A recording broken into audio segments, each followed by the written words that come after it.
তোমরা হচ্ছ সাহসী এবং সুদক্ষ যোদ্ধা। শত্রুদের পরাজিত করে বিজয় এনে দিয়েছ। এটা সত্যিই গৌরবের। এই অর্জনে আমি অনেক আনন্দিত। আপনার সেবা করতে পারা আমার জন্য সম্মানের। ভালো। ইউএনইউএ, শুনেছি প্রিন্স জির জীবন বাঁচাতে যুদ্ধক্ষেত্রে তুমি জীবনের ঝুঁকি নিয়েছিলে। তুমি সত্যি তোমার বাবার মতো সাহসী যোদ্ধা। ধন্যবাদ মহারাজ।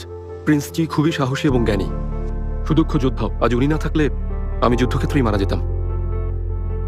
দেখো, এতটা বিনয়ী হওয়ার প্রয়োজন নেই। তোমাকে আমি পুরস্কার দেব। এখন থেকে তুমি অভিজাত অশ্বারোহী বাহিনীর উপপ্রধান হিসেবে ইউয়ান চিকে সহযোগিতা করবে। জি মহারাজ। মহারাজ, প্রিন্স ইয়ানশুন এসেছেন। আসতে বলো। ধন্যবাদ মহারাজ, অনুমতি দেওয়ার জন্য আমি আপনার কাছে কৃতজ্ঞ।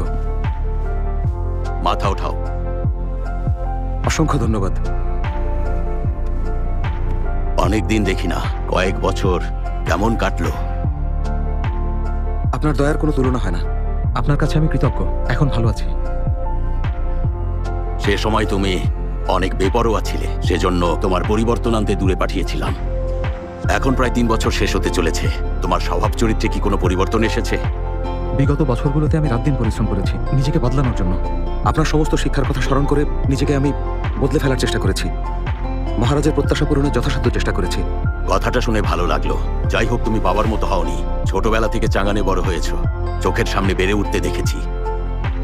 তখন তোমাকে শাস্তি দেওয়ার কারণ ছিল কেউ যেন তোমাকে বিরক্ত না করে এবং তুমি যাতে নিজেকে নিয়ে চিন্তা ভাবনা ও পড়াশোনায় ব্যস্ত থাকো। ইয়ান বংশে একমাত্র তুমিই জীবিত আছো। আমি তোমাকে ক্ষমা করে দিয়েছিলাম, কারণ তোমাকে নিয়ে আমার অনেক আশা ছিল। এখন তুমি নিজের মধ্যে পরিবর্তন এনেছো, তাই আজ থেকে তুমি গৃহবন্দী অবস্থা থেকে মুক্তি পাচ্ছ। এখন থেকে চাঙানে অবাধে চলাফেরা করবে। আন্তরিকতা প্রকাশের জন্য এই সিলমোহর তোমাকে দিলাম। আমি নিজের জীবন দিয়ে আপনার এই আন্তরিকতার সম্মান রক্ষা করব।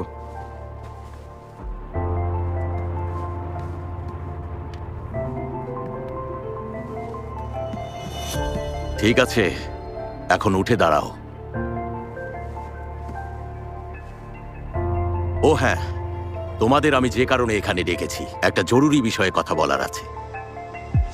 দয়া করে বলুন। শীঘ্রই রাওরানের রাষ্ট্রদূত এখানে আসবেন। তাদের স্বাগত জানাতে আমি শহরতলিতে একটি শিকার খেলার আয়োজন করতে চাইছি। এর জন্য বিস্তৃত শিকার ক্ষেত্র প্রয়োজন, তাই আমি শঙ্কিত যে নিরাপত্তার সমস্যা হতে পারে। কে নেবে এই গুরুত্বপূর্ণ দায়িত্ব? বাবা, আপনি ইউএনইউএ কে ভরসা করতে পারেন। ও খুবই দায়িত্বশীল এবং আপনার বিশ্বাসের যোগ্য। ইউএনইউএ, তোমার মতামত কি? আমি মহারাজের বিশ্বাস রক্ষা করব। শুনে ভালো লাগলো। তাহলে এটাই সিদ্ধান্ত।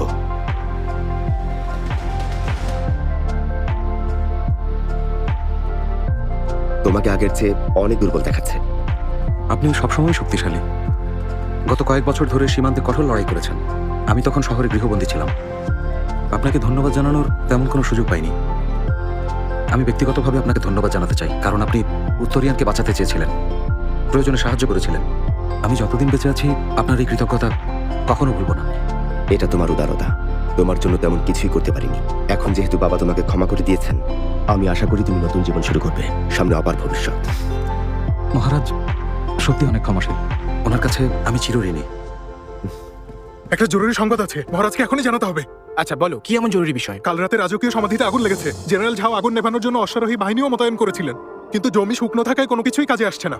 দায়িত্বে অবহেলার জন্য লর্ড ইউএনহুয়াইকে বন্দী করা হয়েছে। আচ্ছা, তুমি অপেক্ষা করো, আমি মহারাজকে জানাচ্ছি। রাজকীয় সমাধি চালায়, কার এত বড় সাহস?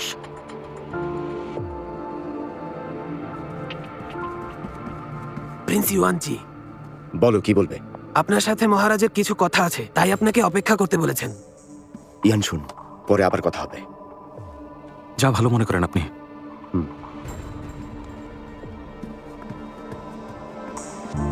ইয়ানশুন, আমাকে কিছু বলবে জেনারেল ইউএ? তুমি কেমন আছো? কথা বলছো না কেন? জিজ্ঞেস করার জন্য ধন্যবাদ। আমি ভালো আছি।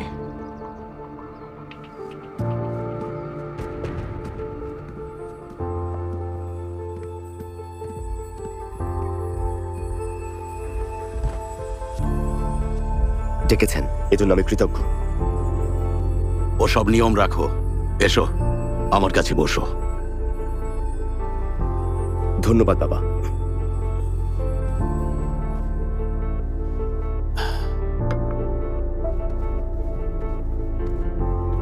বাবা,